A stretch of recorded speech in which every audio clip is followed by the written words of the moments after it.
Olá, seja muito bem-vindo, muito bem-vinda. Esse é o nosso 7º encontro nessa jornada estudando as cartas de amor.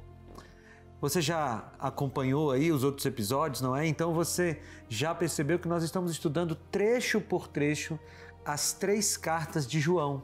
Lá no finalzinho da Bíblia, cartas que ele escreveu para a igreja cristã daquela época, cartas cheias de mensagens de amor que envolvem repreensão, envolvem correção do caminho dos cristãos, tudo isso dentro do amor de Deus.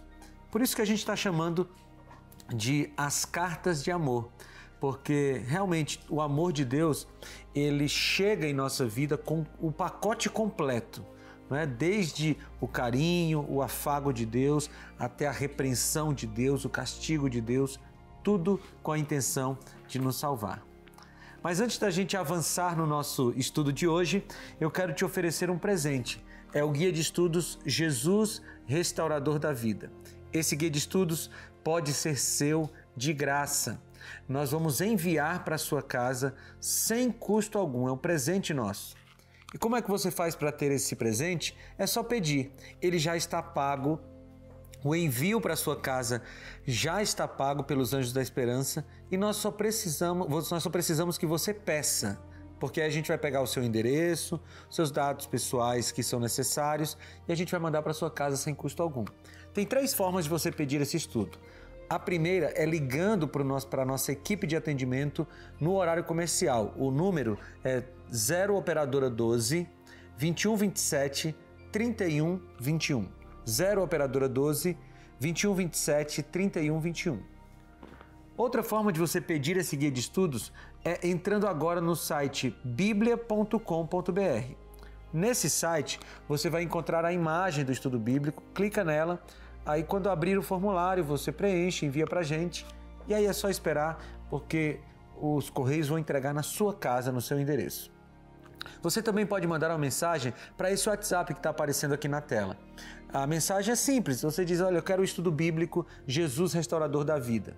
E aí vai ser enviado para você um link, você clica nesse link, aí o formulário é aberto, você preenche com todos os seus dados ali e envia para a gente e aguarda, porque o nosso presente vai chegar para você de graça. É um presente para você se aprofundar no texto bíblico. Hoje nós vamos para um trecho aqui de 1 João que fala sobre advertências contra os enganadores, que João chama de anticristos. No amor de Deus, ele resolveu nos advertir contra as pessoas que querem desviar a gente do caminho de Deus. Para a gente começar esse estudo, eu quero convidar você para orar. Se você puder, feche seus olhos e ore comigo. Querido Pai, nós estamos mais uma vez com a Tua palavra aberta diante de nós. Pedimos que o Senhor fale conosco, que o Teu recado seja dado. E nós estamos aqui humildemente dizendo que aceitaremos as Tuas advertências. Fazemos tudo isso em nome de Jesus. Amém. O trecho que nós vamos estudar está em 1 João, no capítulo 2, nos versículos 18 a 27. Eu vou fazer o seguinte, nós vamos ler todo o trecho para que você tenha uma ideia do todo e depois nós voltaremos estudando alguns pedaços dele para a gente captar ali a mensagem que João queria deixar. Então, se você tiver sua Bíblia, abre aí em 1 João, no capítulo 2, versículos 18 a 27. Nós vamos fazer a leitura e depois a gente vai para as explicações. João está escrevendo para a igreja cristã, final do 1º século, ali por volta do ano 96, e ele diz assim: Filhinhos, esta é a última hora. E assim como vocês ouviram que o anticristo está vindo, já agora muitos anticristos têm surgido. Por isso sabemos que esta é a última hora.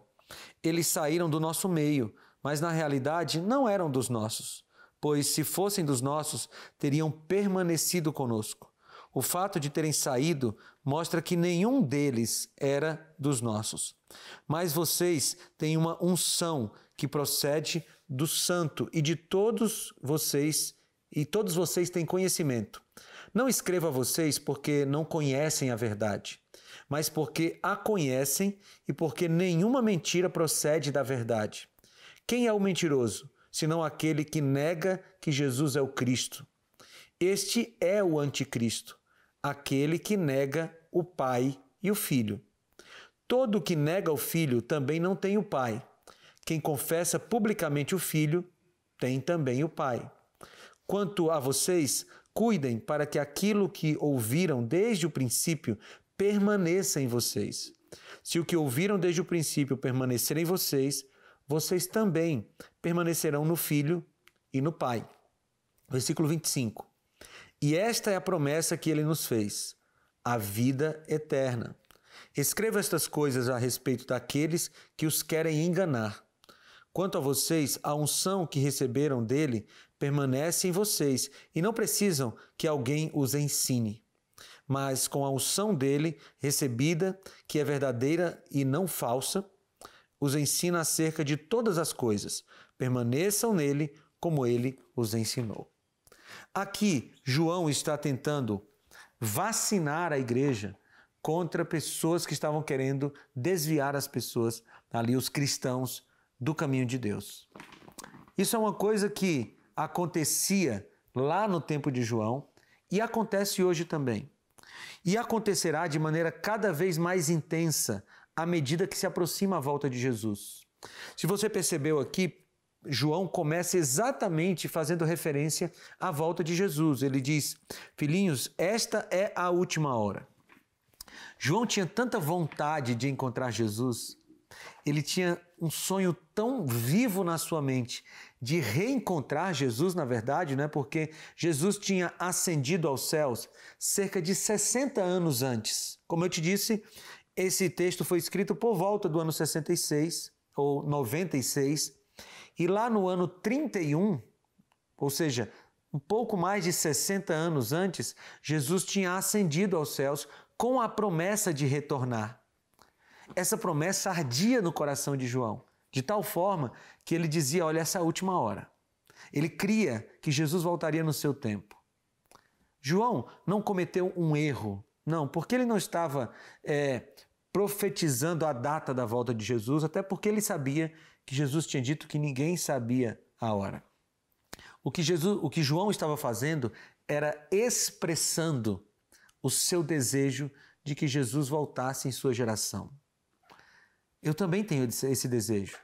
Eu gostaria muito, muito mesmo, que enquanto nós estamos conversando aqui, a nossa conversa fosse interrompida pelos estrondos, os sons, as trombetas da volta de Jesus. Você não gostaria disso? Eu gostaria muito. E João está com esse sentimento em seu coração. Bem, ele diz que nessa última hora algumas coisas aconteceriam. E ele disse que surgiriam anticristos. Ou ele fala primeiro do anticristo, porque isso já tinha sido prometido nas profecias do Antigo Testamento, especialmente no livro de Daniel. João já tinha escrito também sobre o anticristo no Apocalipse, porque ele escreveu o Apocalipse antes de escrever essas cartas aqui. Então, João já tinha essa noção do anticristo. Só que João fala que, além do anticristo, essa figura mais imponente que se colocaria em oposição a Cristo, surgiriam outros anticristos, digamos, menores. E o que é um anticristo? Anticristo é qualquer pessoa que se coloca em oposição a Cristo. Ou pode ser também um poder, uma organização que se coloca em oposição a Cristo. É um anticristo. E João está falando aqui das características desse anticristo. Então nós vamos agora voltar às partes do texto para a gente entender quais são as características desse anticristo, quais eram as características lá na época de João e quais são para o nosso tempo, porque elas são muito semelhantes. E a primeira característica que ele fala está aqui no versículo 19, quando ele diz: eles saíram do nosso meio. O que isso significa? Significa que os anticristos, as pessoas que estavam se opondo a Cristo naquela época, elas já foram do meio dos cristãos. elas faziam parte da igreja cristã, mas por algum motivo elas se afastaram, elas saíram do meio dos cristãos. Eu só quero te lembrar que existia uma heresia ou um conjunto de heresias que estavam ali se fortalecendo na época de João e que eram combatidas de maneira direta aqui pelo que ele está falando, que era o que a gente chama de gnosticismo ou proto-gnosticismo. De maneira mais forte, duas doutrinas de dentro desse proto-gnosticismo, que eram o docetismo e o serintianismo. O docetismo dizia que Jesus só tinha uma aparência de humano. Ou seja, Jesus não tinha carne mesmo, ele não tinha se encarnado. Segundo o docetismo, essa heresia, Jesus tinha apenas aparência de homem, mas não era homem. A outra heresia, chamada de serintianismo, que vinha de um homem chamado Serinto, dizia que Jesus era filho natural de José e Maria. E aí Cristo teria entrado em Jesus na hora do batismo e teria saído de Jesus um pouco antes da sua morte. Você percebe que há uma semelhança muito grande com o Espiritismo, não é? Que também não é uma doutrina bíblica. Então João está combatendo essas coisas ali na sua carta.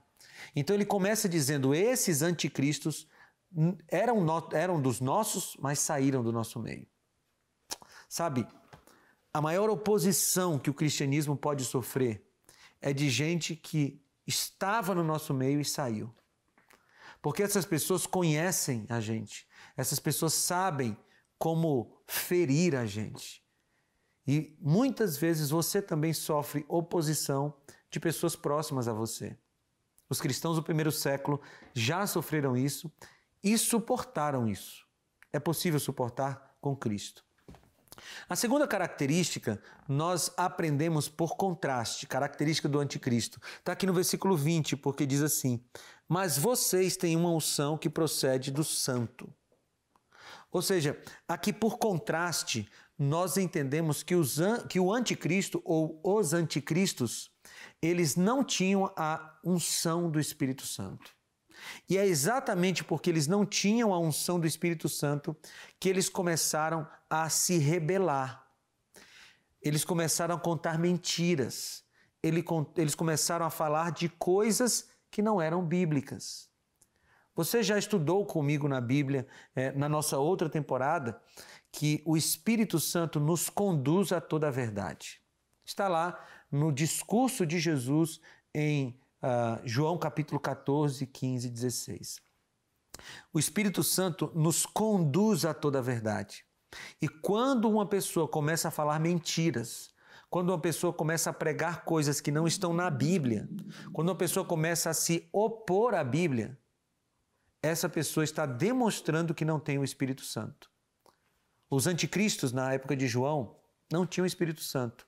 E os anticristos hoje, aqueles que se opõem a Cristo, também não têm o Espírito Santo. Porque se tivessem, seriam conduzidos a toda a verdade e não trabalhariam com mentiras. Muito bem? Vamos para outra característica, aqui no versículo 21. Diz assim, não escrevo a vocês porque não conhecem a verdade, mas porque a conhecem e porque nenhuma mentira procede da verdade. Por contraste, nós entendemos aqui outra característica do anticristo. E essa característica é, eles opõem-se à verdade. Veja, o anticristo, naquela época de João e na nossa época, eles não apenas difundiam a mentira, eles faziam oposição à verdade. E há uma diferença entre essas duas coisas. Porque algumas pessoas, naquele tempo e no nosso tempo também, elas simplesmente falam a respeito da mentira, mas elas não se levantam abertamente contra a verdade. Elas não querem destruir a verdade. Muitas até de maneira, como sendo enganadas, elas acabam difundindo mentiras. Mas o anticristo não. O anticristo, ele está em aberta oposição à verdade. Então, não é apenas uma questão de falar mentira, é uma questão de querer destruir a verdade. E nós vivemos tempos semelhantes aos de João, porque hoje tem muita gente por aí tentando destruir a verdade. Amigos, Deus tem verdades para diversas áreas da nossa vida. Por exemplo, Jesus tem uma verdade a respeito do dia de guarda. Segundo o texto bíblico, o 7º dia, o sábado do Senhor. Em toda a Bíblia você vê isso. Mas tem gente, grupos religiosos, poderes religiosos que se levantam contra essa verdade, querendo destruir essa verdade. É o anticristo. Deus tem verdades para a sexualidade humana. Deus criou o homem e a mulher para se relacionarem num relacionamento de casamento heterossexual, monogâmico e até que a morte os separe.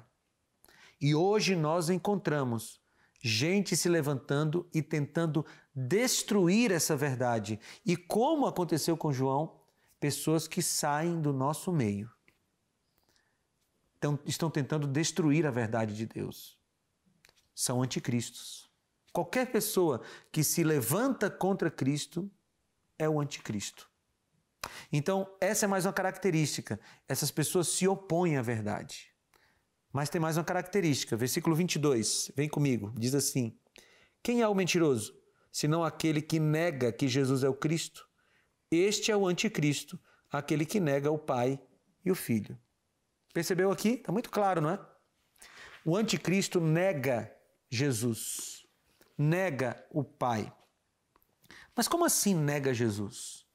Essas pessoas que estavam difundindo mentiras ali, na época de João, elas se diziam cristãs, elas falavam de Cristo, mas elas negavam Cristo como a Bíblia apresenta. Te relembro, existia o docetismo que dizia que Jesus não tinha vindo em carne, que ele era só uma aparência de carne. Então essas pessoas estavam negando Cristo, conforme a Bíblia apresentava. Eram anticristos. Mas hoje nós temos pessoas também que negam a Cristo, mesmo se apresentando como cristãs. Talvez hoje nós não tenhamos mais tão forte essa doutrina do docetismo, mas nós temos pessoas que negam a Jesus porque negam a sua autoridade de legislador. Gente que quer mudar aquilo que Cristo estabeleceu, mudar os princípios que Jesus estabeleceu na sua palavra desde a criação. Princípios estes que já existiam antes da criação do mundo. Então, todas as vezes que alguém se levanta contra um princípio de Jesus, está negando a Jesus, está sendo anticristo. Mas tem mais. No versículo 24 tem mais uma característica. Olha aqui comigo. Quanto a vocês, cuidem para que aquilo que ouviram desde o princípio permaneça em vocês. Se o que ouviram desde o princípio permanecer em vocês, vocês também permanecerão no Filho e no Pai. Ou seja, o anticristo, ele abandona a fé. Ele abandona os princípios, ele abandona a Bíblia. Essa é mais uma característica do anticristo. E, queridos, nós estamos estudando essas características não para que você comece a apontar o dedo para quem quer que seja, mas para que você se previna dessas ciladas do diabo e você também tenha condições de não cair na posição de um anticristo, daquele que se opõe a Jesus. Muito bem, essa questão é entre os que terão vida eterna e os que não terão vida eterna. No final das contas, é isso que está sendo decidido. O anticristo e todos aqueles que o seguirem não terão a vida eterna. Essa é uma realidade da Bíblia. Não dá para você se colocar em oposição a Cristo e querer ganhar dele a vida eterna. Você entendeu já, não é? Que o anticristo é aquele que se coloca em oposição a Cristo. Então, não se coloque em oposição a Cristo e queira ganhar a vida eterna, porque é contraditório. Não é possível. João denuncia aqueles que querem enganar os cristãos. E você pode ver isso no versículo 26, quando ele diz: escrevo estas coisas a respeito daqueles que os querem enganar. Ou seja, João, ele ama tanto os cristãos ali do primeiro século, ama tanto, que ele não suporta ver essas pessoas sendo enganadas. E hoje nós precisamos viver esse amor também. Um amor que não suporta ver pessoas sendo enganadas e que, inclusive, alerta a respeito do anticristo ou dos anticristos, para que haja salvação para as pessoas sinceras. Nós precisamos aprender a amar as pessoas como João amava e a nos prevenir dos anticristos como João nos alertou.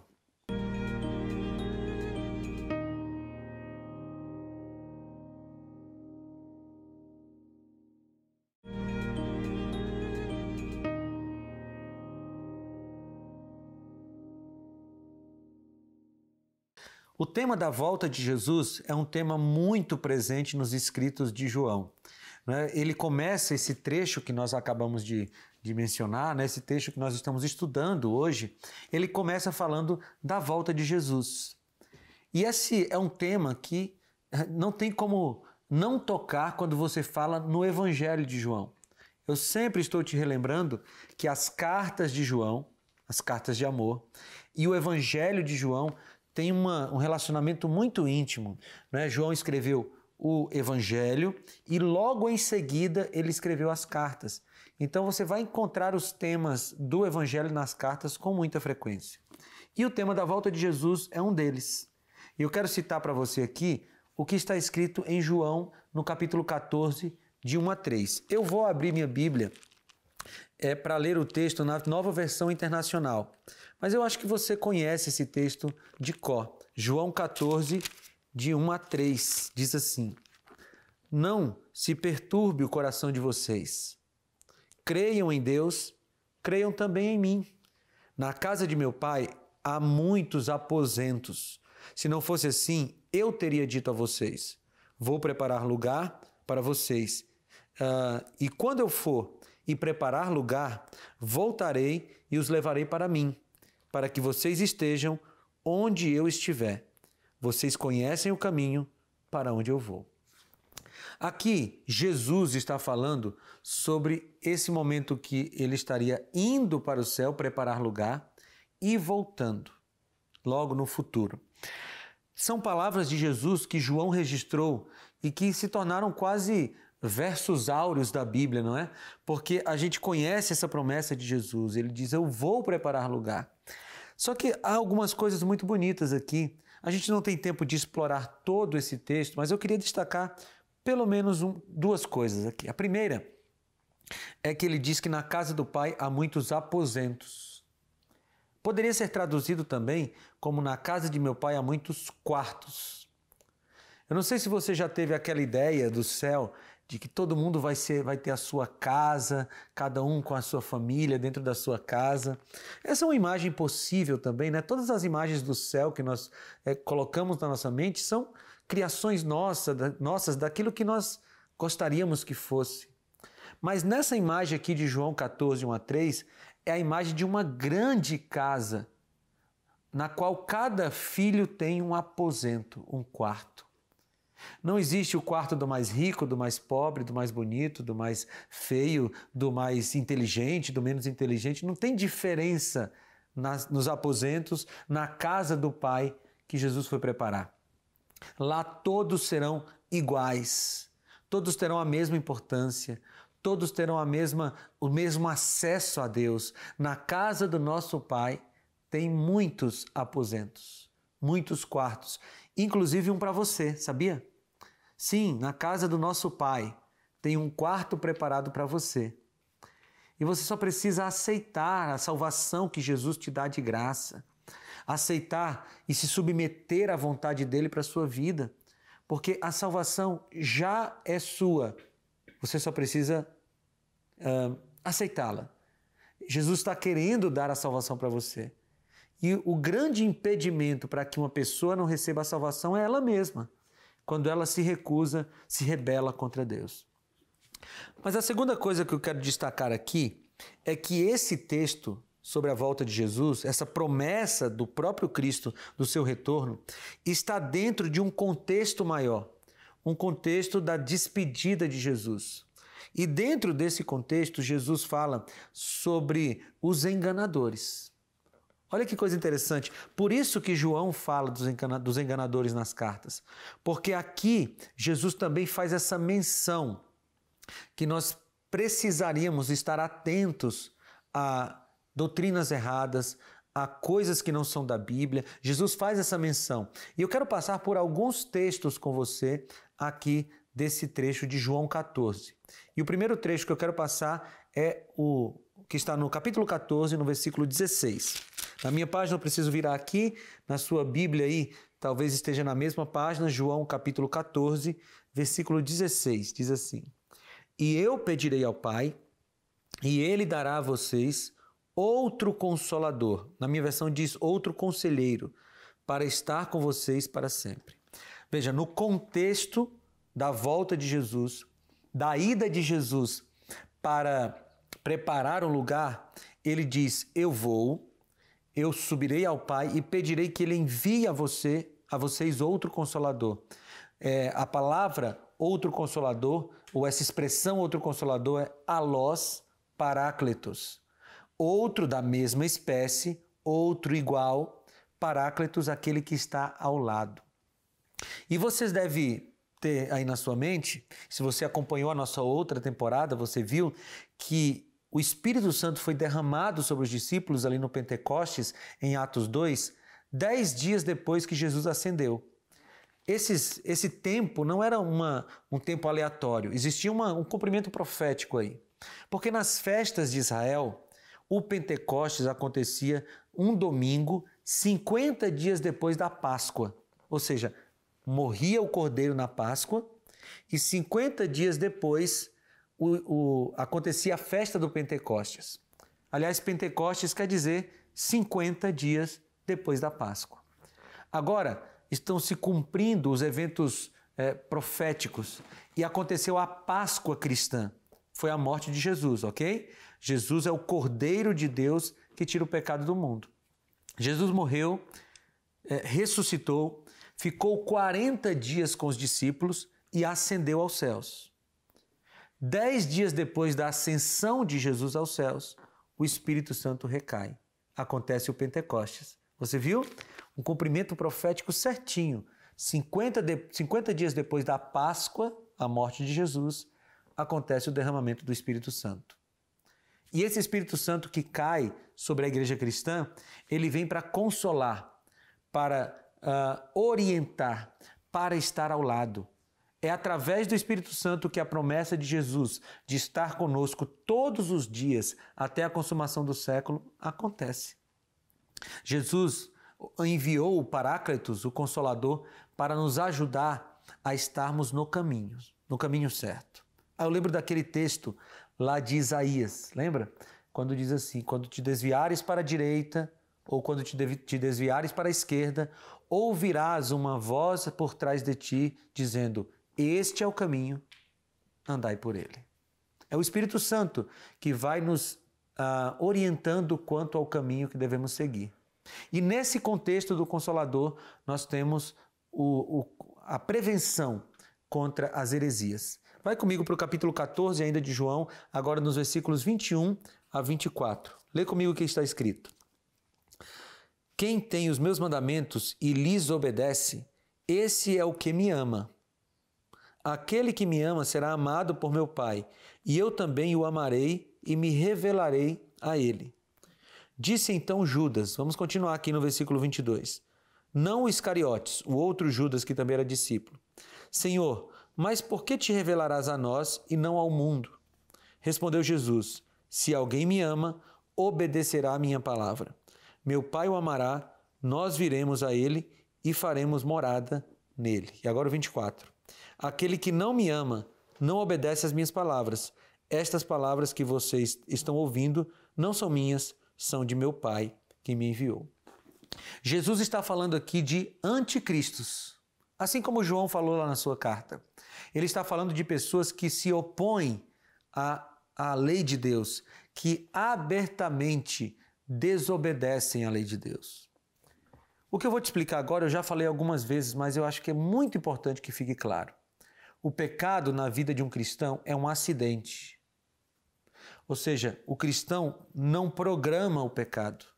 O cristão não coloca na sua agenda o pecado. Ele não está ali planejando pecar. O pecado na vida do cristão acontece por acidente. É um deslize, é um momento de descuido. E isso acontece, infelizmente acontece. Mas Jesus não está falando aqui de pessoas que estão pecando porque tiveram um deslize. Não. Ele está falando de pessoas que estão em rebeldia contra Deus.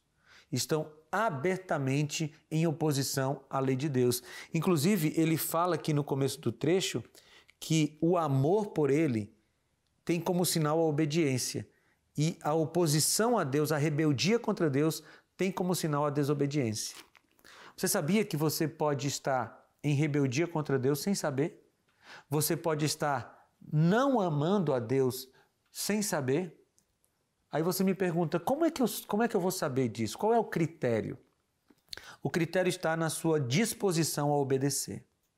Eu falo de disposição a obedecer porque, como eu te disse, às vezes a gente falha. Mas você precisa avaliar a sua vida. Você tem no seu coração a disposição de obedecer a tudo o que Deus te revela? Quando a Bíblia te diz uma coisa, você tem um coração disposto a obedecer, a cumprir aquilo? Ou você tem vivido como algumas pessoas têm vivido por aí, mais ou menos assim? A Bíblia diz isso, mas eu acho que eu posso fazer diferente. É oposição, é rebeldia, é anticristo. É duro isso, não é? Mas é uma verdade bíblica que precisa ser falada para que a gente possa ficar alerta. Volta comigo aqui, vamos ler o versículo 26, ok? João, capítulo 14, versículo 26, diz assim: Mas o conselheiro, ou o consolador, o Espírito Santo, que o Pai enviará em meu nome, ensinará a vocês todas as coisas e fará vocês lembrarem de tudo que eu disse. E eu gosto dessa passagem sobre o Espírito Santo, porque ele é um professor que na hora da prova faz a gente lembrar do que a gente estudou. É bom isso, não é? Seria o sonho de qualquer aluno, ter um professor que não só ensina, mas que na hora da prova faz o aluno lembrar. O Espírito Santo faz isso com a gente. Ele nos ensina toda a verdade. E o que é a verdade? Em João 17:17, Jesus falou que a tua palavra é a verdade. Então, o Espírito Santo nos ensina tudo o que tem na Bíblia e quando chega a hora da gente colocar em prática, ele nos lembra. Eu não sei se já aconteceu com você. Você está passando por um momento difícil, você está passando por uma provação, você está sendo tentado ou tentada e aí vem um versículo bíblico na sua mente. Já aconteceu com você? É trabalho do Espírito Santo. Ele pega aquele versículo bíblico que você já estudou, que você já leu e ele joga na tua mente e diz assim: cuidado, você está indo por um caminho difícil, perigoso. Olha esse versículo aqui, se firma nele, você pode escapar. É por isso que a gente tem que estar com a mente e o coração abertos para que o Espírito Santo entre e faça morada. Para que o Espírito Santo nos ajude a identificar a nossa rebeldia contra Deus. E mais do que isso, a nos prevenir contra aqueles que estão tentando desviar-nos do caminho de Deus. Mas tem mais um versículo que eu quero ler com vocês. Ainda em João, mas agora no capítulo 16, no versículo 13. Diz assim: Mas quando o Espírito da verdade vier, ele os guiará a toda a verdade. Não falará de si mesmo, falará apenas o que ouvir e anunciará a vocês o que está por vir. Pelo menos 3 coisas há nesse versículo aqui que a gente precisa destacar. A primeira é para onde o Espírito Santo quer nos levar. Ele quer nos guiar para toda a verdade. Não é uma verdade parcial, não é uma verdade que está apenas no Novo Testamento. É uma verdade que vai de Gênesis a Apocalipse. Não é? O que João mesmo chamou em Apocalipse 14 de o Evangelho Eterno. Um evangelho que já existia antes da Bíblia ser escrita e que continuará sendo verdade depois que a Bíblia não existir mais, depois da volta de Jesus. Esse é o primeiro ponto. O Espírito Santo nos guia a toda a verdade. O segundo ponto que nós podemos identificar aqui é que o Espírito Santo não fala de algo apenas dele. O Espírito Santo fala de algo que é consenso entre Pai, Filho e Espírito Santo. Consenso é quando a gente tem uma opinião que está em uníssono, não é? E o Espírito Santo, em uníssono com o Pai e com o Filho, ele ensina para nós essas verdades bíblicas. Verdades que transformam, verdades que libertam, como o próprio João registrou as palavras de Cristo no capítulo 8, versículo 32 do Evangelho. Mas tem um terceiro aspecto aqui. O Espírito Santo vai nos anunciar as coisas que estão por vir. O que isso quer dizer? Quer dizer que nós só creremos na volta de Jesus, nós só creremos nos eventos finais se o Espírito Santo estiver trabalhando na nossa vida. Você sabe por que o anticristo se coloca contra aquilo que Jesus ensinou? Porque ele não tem o Espírito Santo. Nós vimos isso lá na carta. E quando alguém não tem o Espírito Santo, essa pessoa não é convencida pela verdade. Ela não é convencida do pecado, da justiça e do juízo, como Jesus falou sobre o Espírito Santo. Então, essa crença no futuro, essa crença nos eventos finais, é uma crença que só vai existir no nosso coração se o Espírito Santo estiver trabalhando nele. É por isso que alguns cristãos estão deixando de crer na volta de Jesus. Eu não sei se você conhece alguém, ou você mesmo, que está desanimando a respeito da volta de Jesus. Você sabia que não é o tempo que faz as pessoas desanimarem a respeito da volta de Jesus? Não é. Porque podem se passar 20, 30, 100 anos, 200 anos, e as pessoas que mantiverem a fé em Cristo continuarão crendo na volta de Jesus. Eu conheço pessoas que já creem na volta de Jesus uma vida inteira, estão idosas e continuam crendo. Sabe por quê? Porque o fator tempo não é determinante para você crer ou para você não crer. O fator determinante é a presença do Espírito Santo, do Consolador, do Paráclitos no seu coração. É Ele que faz você crer nas coisas que estão por vir. Então, se você está desacreditando da volta de Jesus, para de inventar desculpas, de dizer que é porque está demorando muito, porque você, enfim, não tem evidências. Não é nada disso. É apenas a ausência do Espírito Santo na sua vida.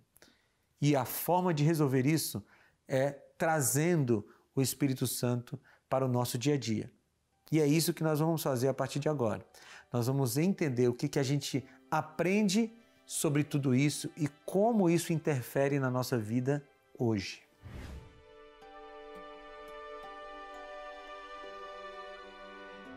O que a gente aprende então com tudo isso? Com os ensinamentos de João a respeito do anticristo, com os alertas feitos por Jesus a respeito de pessoas que estão longe de Cristo.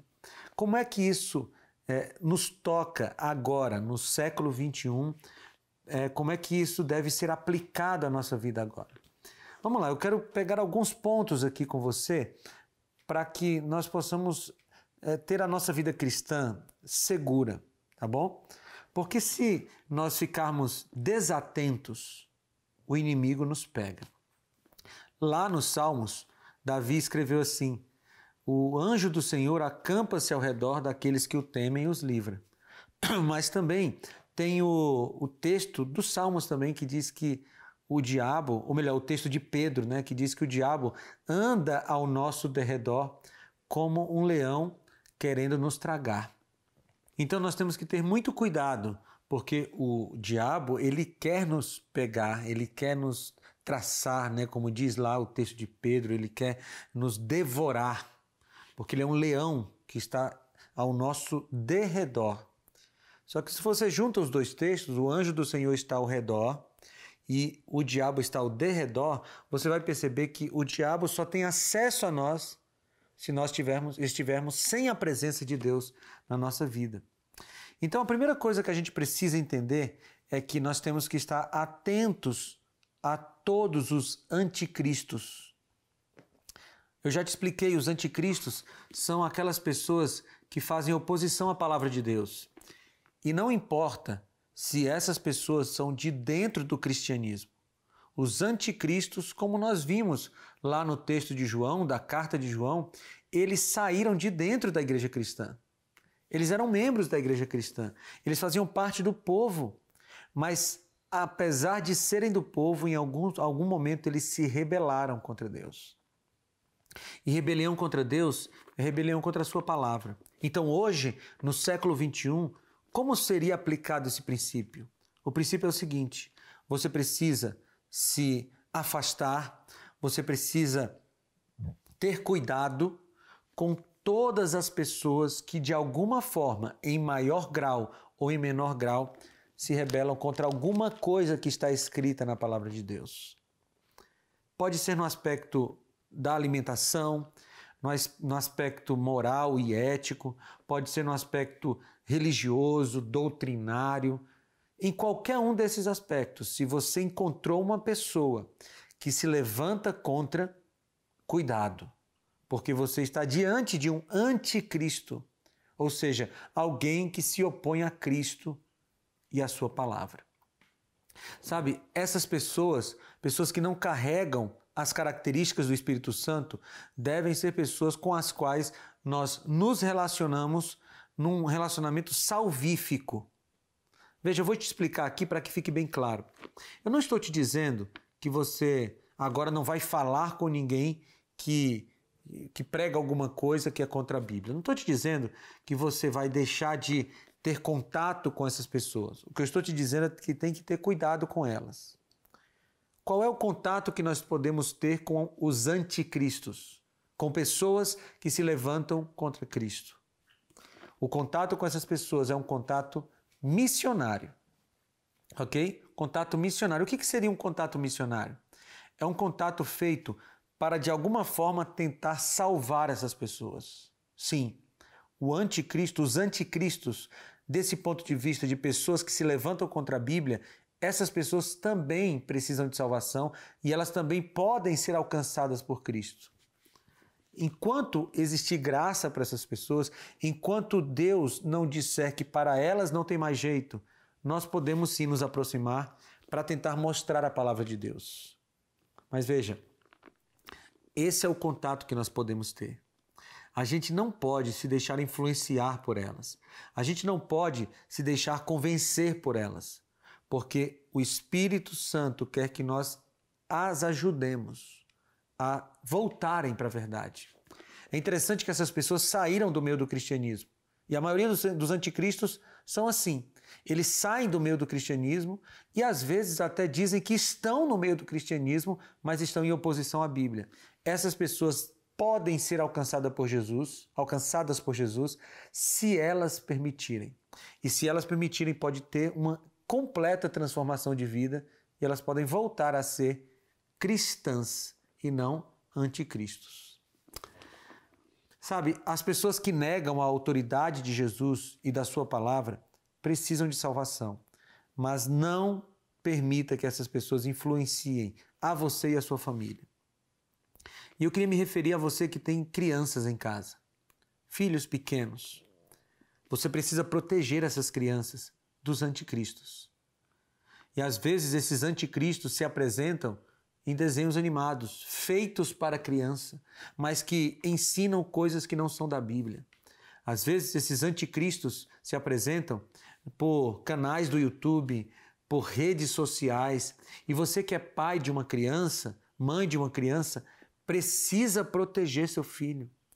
Ver o que ele está assistindo na TV, no YouTube, vendo na rede social, cuidado com os contatos, tudo isso faz parte do trabalho de um pai e de uma mãe cristã.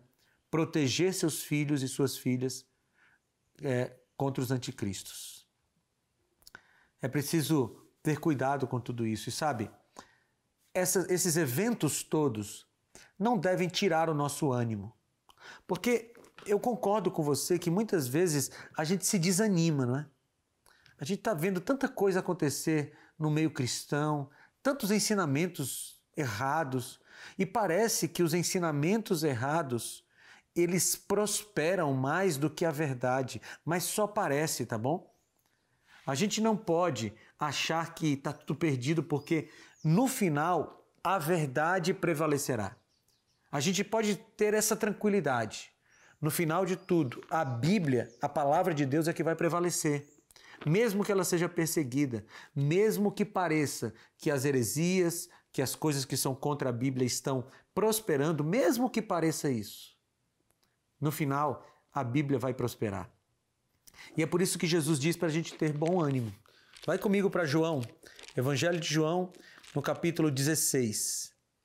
João, capítulo 16, e o versículo 33. Olha o que Jesus falou, já no seu final do discurso de despedida. Eu disse a vocês essas coisas, para que em mim vocês tenham paz. Nesse mundo vocês terão aflições. Contudo, tenham bom ânimo. Eu venci o mundo. Então, a vitória já está decretada. Jesus já venceu o mundo. Só que nós precisamos nos unir àquele que venceu. Nós precisamos estar conectados àquele que já venceu o mundo. E é por isso que a gente não precisa ter preocupação de quem vai ganhar essa batalha espiritual toda. A gente já sabe quem vai ganhar e a gente já sabe quem já ganhou. Jesus, na cruz do Calvário, fincou a espada da vitória sobre o mundo. Ele já venceu o inimigo. E é por isso que o inimigo está tão feroz, tentando levar para o lado dele o máximo de pessoas que ele puder. O inimigo está trabalhando de maneira muito intensa para tentar desvirtuar o Evangelho, para tentar enfraquecer o Evangelho. Mas há um consolo para todos nós, sabia? Porque o próprio Jesus orou por nós. João capítulo 17. Em João 17 tem a oração sacerdotal de Jesus. E aqui, a partir do versículo 15, tem uma coisa muito importante para mim e para você. Diz assim, Jesus orando, não rogo que os tires do mundo, mas que os protejas do maligno. Eles não são do mundo, como eu também não sou. Santifica-os na verdade, a tua palavra é a verdade. Assim como me enviaste ao mundo, eu os enviei ao mundo. Em favor deles eu me santifico, para que também eles sejam santificados pela verdade. E se você olhar o versículo 20, Jesus fala de mim e de você. Olha aqui o que diz. Minha oração não é apenas por eles. Rogo também por aqueles que crerão em mim por meio da mensagem deles. Jesus orou por você. Jesus orou por mim. Quando Jesus falou assim, eu não rogo apenas por eles, pelos discípulos que estavam ali de maneira imediata com Jesus, mas eu rogo por todos aqueles que crerão por meio da mensagem deles. Jesus estava falando de mim, de você. Nós cremos em Jesus por causa da mensagem pregada pelos discípulos, pelos apóstolos, por causa do registro que eles fizeram aqui na palavra de Deus. Sim, você pode ter certeza absoluta, Jesus orou por você. E não tem oração mais forte do que a oração do próprio Mestre. E na oração que Jesus fez, ele diz, Pai, eu não peço que você tire essas pessoas do mundo. Não. Ou seja, Jesus não pediu que nós fôssemos isentos desses ataques de Satanás. Nós vamos receber ataques de Satanás. Nós vamos receber tentações do inimigo de Deus. Sim, essas coisas chegarão à nossa vida. Mas a grande questão é como nós reagiremos quando essas coisas chegarem a nós. O que Jesus diz, eu não peço que tires do mundo, mas que os fortaleça e os proteja do maligno. Eles não são do mundo como eu não sou. O grande segredo para a gente resistir às ciladas do inimigo, às tentações do inimigo, é não sermos do mundo. O grande princípio da vida cristã é estar no mundo sem ser do mundo. E aí nós temos esse desafio, o desafio de cada dia mais nós sermos de Cristo, estarmos em Cristo, falarmos com Cristo, andarmos com Cristo, para que nós possamos ter essa sensibilidade espiritual de identificar os enganadores. E mais do que isso, termos a fortaleza espiritual de não sermos influenciados por eles. Chegou a hora de você ouvir um hino. E durante o hino é momento de você conversar com Deus. Talvez você seja um enganador, alguém que está ensinando coisas não bíblicas. É hora de se converter. E talvez você seja alguém que estava sendo enganado. É hora de você decidir ficar com toda a verdade. E você pode fazer isso agora, enquanto você ouve essa música.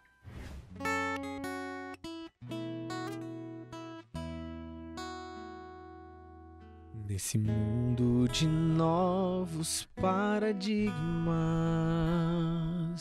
não se sabe mais o que é o amor. Para alguns é apenas um sentimento que se vai no primeiro de sabor. Mas o amor não é mera ilusão. O amor, eu sei, é alguém que ao mundo trouxe salvação. Amor é servir a quem precisa, a mão estender pra curar e salvar, é tratar os outros com valor, não olhando raça, credo ou cor. Amor é sofrer sem merecer. Amor é morrer em meu lugar.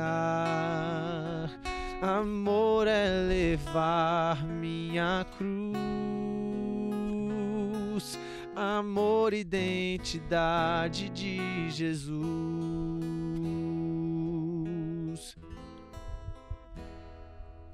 Se sua vida perdeu a alegria,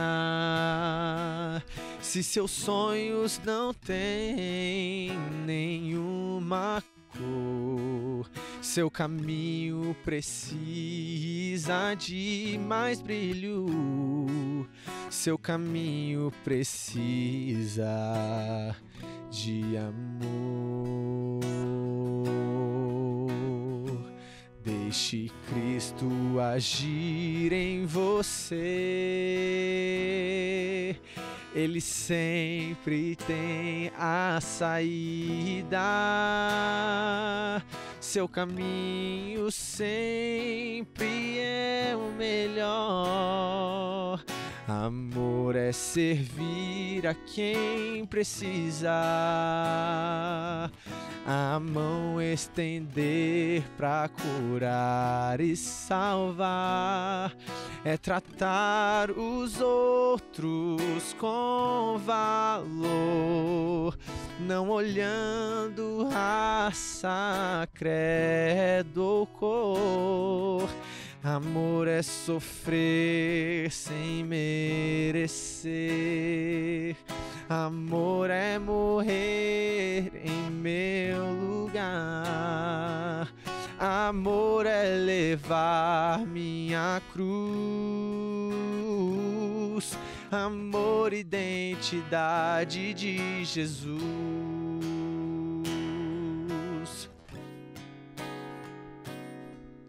Amor é servir a quem precisa,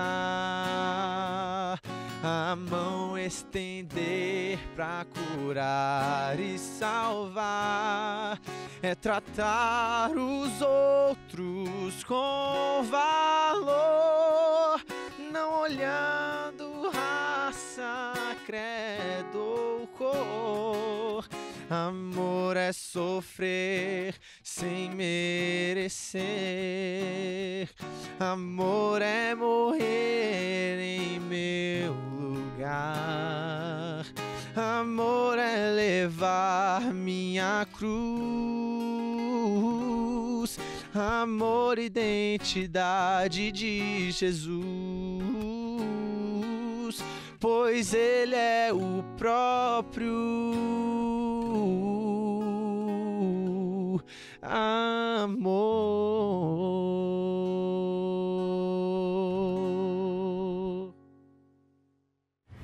Vamos orar juntos então? Para que Deus nos ajude a estarmos alertas contra todos esses ataques do inimigo. Senhor Deus, nós queremos te pedir que o Espírito Santo habite na nossa mente de tal forma que nós identifiquemos o inimigo quando ele quiser nos atacar. Nos dá forças para resistir ao mal. A mim, essa pessoa que me assiste. Eu te peço isso em nome de Jesus. Amém.